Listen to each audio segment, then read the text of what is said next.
Hello 各位，欢迎来 Yuena Mandarin。这个博客呢是聊一聊生活、哲学和宗教，用我的 very mediocre 中文。今天的主题是自由。如果你生活在2025年，你可能会发现很多人会追求这两个字自由。于是我们看过数字游民 digital nomad， 然后你可以自己调配你的时间，安排好你的行事历。可是问题再来了，为什么我们看起来更有自由，我们反而越来越内耗？这个感觉呢，我觉得在创造者上面都特别明显。作为创造者，我们一直在做真实的自己和取悦算法来回拉扯。我自己也经过了这样的阶段，有些创造者很难抗住算法带来的多巴胺 dopamine 流量、点赞、数据，很容易把人困在一种越来越激烈的循环里。不只是创造，职业是一个很常见的例子。我们舍不得放下工作带来的东西，头衔、收入、福利、安全感。当我们太害怕失去，我们就更容易被剥削、被上当。这种模式也会出现在感情里。如果我们非常害怕孤单、单身，每天都被脱单推着走，我们很容易进入很不适合的关系。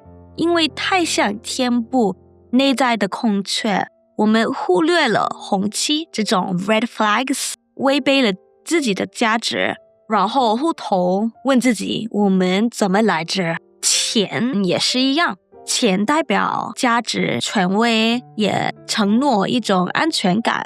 很多欲望其实都来自匮乏，可是越追，内心的摩擦越多，内耗也越来越严重。所以我开始怀疑一件事，自由和这个社会定义的成功真的可以共存吗？我已经讲过了，可是去年我找工作真的很辛苦，每天的努力好像没有带来什么结果，每一次被拒绝就让我觉得自己辜负了家人，还有那些有支持我的人。慢慢的，这种感觉变成了一种模式，也影响了我怎么看对自己。有时候内心会冒出一些很强烈的信念，比如我没有用。其实我小的时候，我相信只有努力学习、努力练习，我就可以掌握自己的未来。后来我才发现，这是一个误会。我们以为我们可以掌控我们的人生，某种程度上这是真的。如果你要健康，吃得好，睡得好，运动当然会有帮助，但我们还是会感冒，会受伤，会生病。有些事情我们可以预防，但永远不是100%。这个世界里面本来就是不可预测的，所以重点不是跟努力掌控，而是学会放下掌控。不要把人生的每一步都预设好，也不用目标把自己锁住。当你让事情自然流动，你才可以看到盲点，还有你从来没有看过的机会。我觉得我们人很喜欢给自己贴标签，因为这样比较容易介绍，比较容易找到归属感，比如用头衔、身份来定义自己。可是人会改变的，人类的一个特质是我们的弹性。当我们放下自己造成的剧本，才慢慢发现，其实我们的可能性比我们想的重大很多。当我放下一定要赚很多钱的目标，我反而走上了当老师的条路。一开始我没有那么大的情感，我只是告诉自己，只是我人生中的一个踏脚石。但很妙的是，我现在真的很开心。当老师当然有很多挫折，可是我现在存在一个很开心的状态。再说我的 YouTube 频道， YouTube 本来就是一个很不稳定的平台，每一个视频都像一场赌博，有时候会爆炸，有时候完全没人看。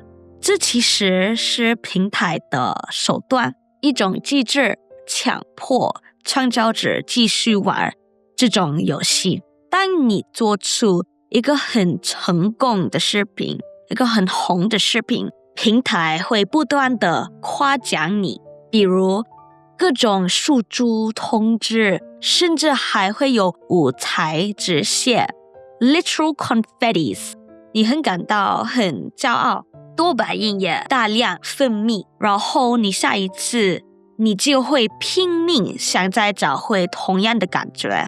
但另一方面是那种失败的视频，每一个视频都需要付出很多心力和时间，也需要鼓起勇气接受别人的评价。所以当一个视频表现不好时，真的让人非常难受。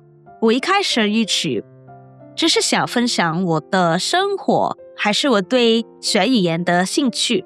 可是到了去年，我慢慢的失去了这个初衷，我的注意力变成我怎么吸引观众，怎么做大家想看的内容，怎么取悦赞助。我开始让我自己的满足感完全取决于视频的表现，直到有一天我接受了一件事，我的价值不在于流量，而在于我能否持续创造也做我觉得有意思的内容。我的弟弟在跳舞， He does this every time I record。 就在那一刻，我重新找回了满足感，也感受到一种很真实的成就感。我现在想要的结果不是观众数量的增长，而是我能不能真诚地表达自己，我能不能帮助别人学习他们要学习的东西，或者让别人重新找到学习的乐趣。结论了，自由不是事件自由或赚很多钱，是在你鼓起勇气去做你害怕的事情，比如开始一个副业，拍视频，分享你的画画，或者对爱人和朋友说出你真实的感受。自由是给自己失败和探索的空间。其实自由是不那么复杂，很多时候我们的羞耻感把我们困住了，我们觉得自己不够天赋，自己不够成功，不够聪明，不够安全。羞耻的背后是一个很深的信念，我们不值得被爱，这个人比我聪明，这个人比我有很多钱，为什么有人会喜欢我呢？于是我们开始追求完美，隐藏自己人性的那一面。你可以想一想，如果没有人敢创造，敢正式表达自己，这个世界会变成什么样子呢？我们可以真的看起来是行尸走肉的那个样子。请你记得，你已经被爱了。圣经有一句话 In the Bible it says, For what will it profit a man if he gains the whole world and forfeits his soul? 珍贵的奖赏并不来自这个世界，不要为了外在的成功牺牲你内在的生命。勇气和自由本来就存在于你的内心，真正的奖赏是我们能不能使用我们被给予的天赋。当我们愿意面对我们的匮乏和恐惧，自由也就会慢慢出现。And let's go through 2026 with the courage and freedom. As always, thank you for watching. See you in the next one. 下次见。